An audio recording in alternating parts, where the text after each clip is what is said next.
Hello, नमस्कार, आदाब, सत श्री अकाल दोस्तों। मैं हूं स्नेहा और आप देख रहे हैं साम टीवी। हमारे एक सुखी जीवन का मंत्र इस खास शो में आप सभी का मैं स्वागत करती हूं।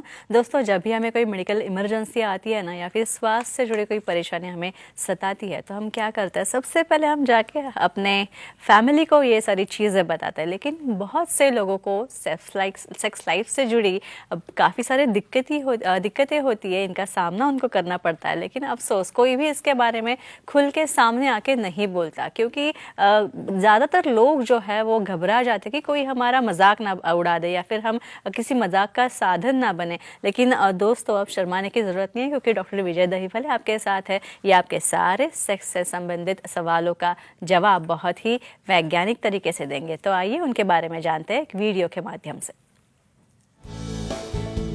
डॉक्टर विजय दहीफले ये एक जाने माने सेक्सोलॉजिस्ट, यूरोलॉजिस्ट और एंडोलॉजिस्ट है। डॉक्टर विजय दहीफले जी के क्लिनिक संभाजीनगर, हैदराबाद, दिल्ली में द्वारका, पुणे तथा नवी मुंबई में नेरुल, खारघर मेडिकोर हॉस्पिटल, थाने, दादर, अंधेरी, कल्याण, नासिक, नागपुर, अहमदाबाद और दुबई में भी है। डॉक्टर दहीफले जी का भारत तथा अन्य देशों में कॉन्फ्रेंसेस और सेमिनार्स के लिए हमेशा आना जाना रहता है, जिनके माध्यम से डॉक्टर विजय दहीफले सेक्स संबंधी सभी समस्याओं पर सलाह एवं मार्गदर्शन करते हैं। तो इस वक्त हमारे साम टीवी के स्टूडियो में मौजूद है, आप सब जानती है, डॉक्टर विजय दहीफले आए और वो आपकी सारी सेक्स संबंधी समस्याओं का समाधान करेंगे। उनका स्वागत करते हैं। Doctor welcome. नमस्ते। पतन के लिए कौन सी मेडिकल ट्रीटमेंट होती है, ये अब हम डॉक्टर साहब से जानने वाले हैं। इसके लिए मेडिकल ट्रीटमेंट कौन सी होती है डॉक्टर साहब? आप सबसे इम्पोर्टेंट पॉइंट पे आ गए। काफ़ी लोगों को कुछ करना नहीं है, ना योगा करना है, ना प्राणायाम करना है, कुछ स्मोकिंग ड्रिंकिंग भी कम नहीं करना है, भरपेट खाना है और गोली खा के अच्छा होना है। फिर भी कहेंगे हम क्या रहती है ट्रीटमेंट। हम हमेशा कहते हैं कि साइकोजेनिक, न्यूरोजेनिक, वास्कुलोजेनिक एंड कार्पोरल और सराउंडिंग रिफ्लेक्स, यानी तुम्हारे ब्रेन में नाइट्रिक ऑक्साइड बनेगा तो ही आपको इच्छा होगी। उसके बाद प्रोस्टाग्लैंडिन रिलीज है, साइक्लिक जीएमपी, एमपी, पूरा केमिकल पार्ट में इसलिए बता रहा हूँ कि मेडिसिन कैसे काम करते हैं। कुछ मेडिसिन सेंट्रली एक्टिंग, यानी हमारे माइंड में कोई डिप्रेशन होगा, कुछ एंग्जाइटी होगी, उसको कम करने वाले। फिर कुछ इच्छा तैयार करने वाले hormones, then testosterone replacement therapy, लिंग की तरफ फ्लो बढ़ने वाला, और इम्पॉर्टेंट लोकल कुछ अलग अलग एजेंट्स रहते हैं जो टाइमिंग बढ़ा सकते हैं। उसका पूरा ब्यौरा हम एक क्लिप में लेने वाले हैं। अच्छा, शीघ्र पतन का इलाज जो होता है, इसमें कुछ क्रीम्स वगैरह भी एप्लीकेशन के लिए दी जाती है, तो इसमें नंबिंग क्रीम जो होता है, इसका क्या इस्तेमाल हो सकता है? और बहुत बार यहाँ पे आने के बाद कुछ ऑनलाइन चीज़ें जो प्रीवियस ने उनको कुछ अनुभव है, वो पहले मैं बताऊंगा उनके बारे में, जो यूज़ नहीं करना चाहिए। यहाँ पे नंबिंग एजेंट्स मतलब सेंसेशन आपको लिमिटेड कम करना है, यानी आप इतना नम करोगे कि आपको पता ही नहीं चल रहा क्या हो रहा है सामने।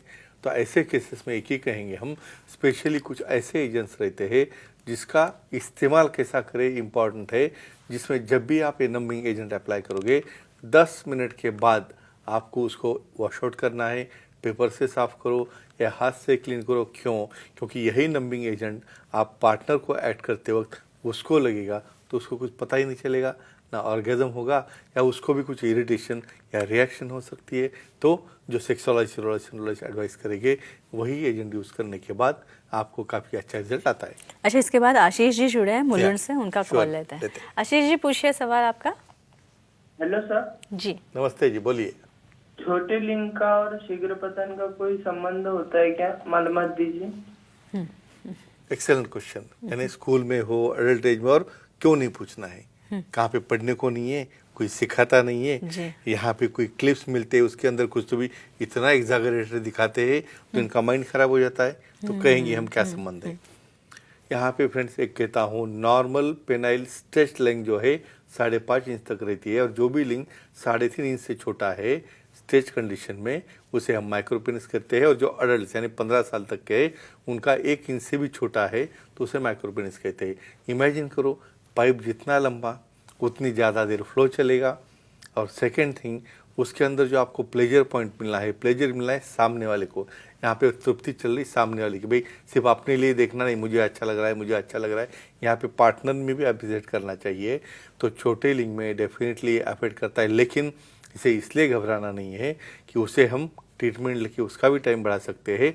और कुछ क्वाइटल अलाइनमेंट टेक्निक्स रहते हैं जो हमारे सुखी जीवन के मंत्र की बुक में मेंशन किए हैं, वो देख के उसे वो इम्प्रोवाइज कर सकते हैं, उन्हें कोई चिंता करने की जरूरत नहीं। अच्छा, नंबिंग क्रीम जैसे होता है वैसे स्प्रेज भी अवेलेबल होते हैं, उनका क्या रोल होता है शीघ्र पतन रोकने के लिए?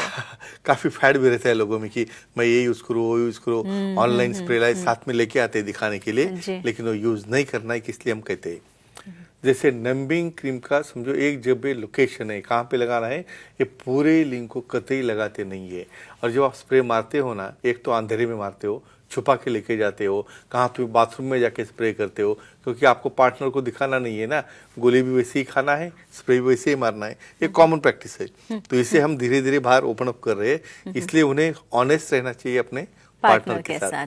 तो स्प्रे क्यों नहीं यूज करना है, क्योंकि स्किन को रैशेस है, बहुत बार फंगल इन्फेक्शन रहता होगा तो स्कोटल स्किन के ऊपर ही वहाँ पे इरिटेशन इन्फेक्शन हो सकता है। तो डेफिनेटली जो सेक्सोलॉजी यूरोलॉजी से एडवाइस करेंगे, और सिर्फ लोकल क्रीम लगा के फ़ायदा नहीं होता, हमारे ब्रेन को भी कंट्रोल में लाना ज़रूरी होता है। अच्छा डॉक्टर साहब, काफी बार क्या होता है ना, लोगों की आदत होती है कि एक बीमारी के लिए अगर दवा हो तो वही शायद दूसरे के लिए भी चल जाए, ऐसा एक एटीट्यूड होता है। तो अगर शीघ्र पतन के लिए कोई दवाई लेना चाहता है और उसकी ऑलरेडी कमजोरी के लिए भी ट्रीटमेंट शुरू है, वो उसके लिए मेडिकेशन में है, अंडर मेडिकेशन है, तो क्या वो दवाई चल सकती है इसके लिए? और इसके आगे की एक बात कहता हूँ, कुछ पेशेंट सर आपने एक डोज दिया है और मुझे और डबल चाहिए, तो डबल डोज लेते हैं। ये भी कहना चाहता हूँ, कभी भी जो सेक्सोलॉजी यूरोलॉजी एडवाइस करेंगे, जब वो हिस्ट्री लेते हैं, जब एग्जामिनेशन करते हैं, उसका कॉज क्या है, लोकल कॉज है, साइकोजेनिक है, वास्कुलर है, उन्हें डायग्नोसिस होने के बाद ही देते हैं। ऐसे दिल से डबल डोज करने से या एक दवा के साथ दो कंबाइन करने से खुद के अपने डिसीजन से कतई नहीं करना है। क्योंकि क्या होता है, हम कमज़ोरी की ट्रीटमेंट देने के बाद कभी कभी शीघ्र पतन क्यों कंट्रोल में आता है कि वहाँ पे आपकी कठोरता मेंटेन रहती है, और ये दोनों के अंदर क्या डिफरेंस है और हम देखने वाले हैं। अच्छा, इसके बाद स्वीकृति है हमारे साथ, उनका सवाल लेता है। स्वीकृति जी, पूछिए। नमस्ते जी सर। नमस्ते नमस्ते जी, बोलिए। सर, शीघ्र पतन का और कीगल्स एक्सरसाइज का कोई संबंध होता है क्या, बताइए। Excellent question. आज योगा डे पे शायद मुझे लगता है पूरा योगा पे ही बोलना पड़ेगा, लेकिन कीगल्स बहुत इंपॉर्टेंट है और लोगों को जमता नहीं कैसे करना, कहेंगे हम। एक कीगल एक्सरसाइज करने के लिए कहाँ पे जिम में जाने की जरूरत नहीं है, बैठे बैठे आप ऑफिस में बैठे हो, काम कर रहे हो, उस वक्त भी कर सकते हैं। कैसा करते हैं कीगल एक्सरसाइज, इसे हम मूल बंद कहते हैं। मतलब जब आप बैठे बैठे चेयर के ऊपर, जैसे अपन यूरिन आते वक्त जैसे उसको रुकाने के लिए कोशिश करते हैं ना, यहाँ पे यूरिन रुकाना नहीं है, वो कोशिश करनी है बैठे बैठे, यानी वहाँ की मसल्स बंद चालू, ऐसा तुम्हें करना है 15 सेकंड के लिए। लेकिन हर वक्त होल्ड रखना है, जैसे ओपन फास्ट करके फ़ायदा नहीं, 10-15 सेकंड होल्ड करके रिलीज करना, ऐसा 15-20 बार करना है।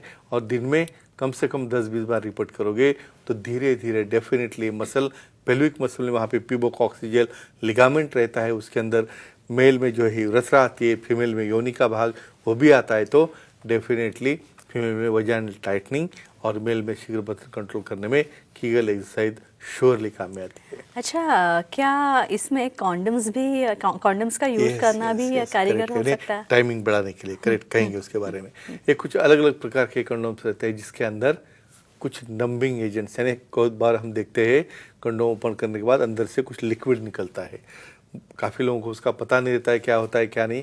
जो सामने एक बल्ब रहता है कंडोम के आगे, वो क्यों रहता है वो भी लोगों को पता नहीं, उसके ऊपर हम एक स्पेशल एपिसोड लेने वाले हैं। उसके अंदर जो फ्लूइड रहता है, और वो फ्लूइड थोड़ा सा नमनेस लाता है, और जब इजैकुलेशन होता है उस वक्त टाइट फिटिंग कंडोम रहेगा तो कहाँ पे जाएगा वो, रिवर्स पीछे आके रॉन्ग पद्धति से वहाँ पे प्रेगनेंसी होने की चांसेस रहते हैं। तो उसको कलेक्ट करने के लिए और नंबिंग एजेंट डालने के लिए कुछ छोटा निप्पल रहता है आगे, ये इसका इंपॉर्टेंस है। तो डेफिनेटली ऐसे प्रोटेक्टर, ऐसे निरोधक रहते हैं जिससे आपका टाइमिंग बढ़ता है। लेकिन विशेषज्ञ जो कहेंगे, सेक्सोलॉजी यूरोलॉजी एंड्रोलॉजी जो कहेंगे, उनकी सलाह मशवरा सही है, लेना है।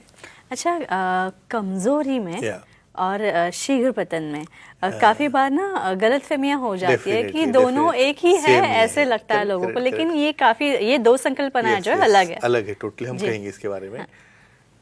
देखो, यहाँ पे इरेक्शन आना, कठोरता आना इसे कहते हैं हम इरेक्शन नॉर्मल, जो कि 10 या 15 मिनट मेंटेन रहने वाला है। किसी कारणवश तुम क्रिया करते करते ही ड्रॉप डाउन हो रहे हो, उसे कमजोरी कहते हैं। अभी यहाँ पे संबंध आपके इजैकुलेशन का नहीं आ रहा है, यानी इजैकुलेशन के पहले ही आप ड्रॉप डाउन हो रहे हो, यानी यहाँ पे फिर आपका शीघ्र पतन हो क्या? नहीं, आपका तो वीर्य पतन हुआ ही नहीं है, तो ये कमजोरी अलग है। और आपका लिंग इरेक्टेड है, लेकिन इरेक्टेड रहते हुए ही सामने वाले को ऑर्गेजम होने के पहले और आपको एंजॉयमेंट करने के पहले, उसके पहले ही आप वहाँ पे वीर्यस्खलन कर रहे हो, तो इसे कहते हैं शीघ्र पतन। मतलब टोटल कमजोरी अलग पार्ट है जहाँ पे कठोरता आती है, और शीघ्र पतन जहाँ पे इरेक्टेड पेनिस में भी आप सेटिस्फाई होने के पहले 1 मिनट के अंदर आप ड्रॉप डाउन हो जाते हो, इसे कहते हैं शीघ्र पतन। तो मुझे लगता है एक क्लिप से एक काफ़ी कन्फ्यूजन दूर हुआ होगा, बाकी कुछ आप ऐड कर सकते हो। डॉक्टर साहब काफ़ी अच्छी चर्चा थी, लेकिन आपको भी डॉक्टर साहब से मिलना है तो ज़रूर उनसे मिल सकते हैं। और ये थे हमारे खास गेस्ट, स्पेशल मेहमान डॉक्टर विजय दहीफले, जो कि सेक्सोलॉजिस्ट, काफ़ी जाने माने सेक्सोलॉजिस्ट, यूरोलॉजिस्ट और एंड्रोलॉजिस्ट है, जिन्होंने आपके सारे सवालों के जवाब बहुत ही आसान और सरल तरीके से, वैज्ञानिक तरीके से दिए हैं। और आप भी उनको संपर्क कर सकते हैं, और इसीलिए सेंटर्स के जो नाम दिए गए हैं, अंधेरी, दादर, नवी मुंबई में नेरुल, थाने, कल्याण, पुणे, नासिक, संभाजीनगर, हैदराबाद, नागपुर, दुबई में भी सर के सेंटर्स है। यहाँ जा सकते हैं आप, जो सेंटर आपको नज़दीक पड़े, जो आपके कन्वीनियंस का हो, वहाँ पे आप जा सकते हैं और सर से ज़रूर मिल सकते हैं। सर आपको हमेशा मदद करेंगे, आपको मार्गदर्शन करेंगे, आपको सलाह मशवरा और आपके सारे सेक्सुअल प्रॉब्लम्स के ऊपर सही सॉल्यूशन भी देंगे। उनकी वेबसाइट भी है sexologistvijaydahipale.in। इस पे आप जाएंगे तो आपको अपॉइंटमेंट का बटन दिखेगा, वो क्लिक कीजिए और आसानी से आप उनकी अपॉइंटमेंट पा सकते हैं। तो डॉक्टर साहब, बहुत अच्छी चर्चा थी, आप यहाँ पे आए, इसलिए बहुत बहुत शुक्रिया, धन्यवाद, नमस्कार। तो अब वक्त हो चला है दोस्तों को भी विदा करने का। अब हम यहीं रुकते हैं, लेकिन अगले शुक्रवार नए विषयों का चयन करके हम ज़रूर मिलेंगे। तब तक के लिए अपना ख्याल रखना, खुश रहना, खुशहाल रहना। नमस्ते। नमस्ते।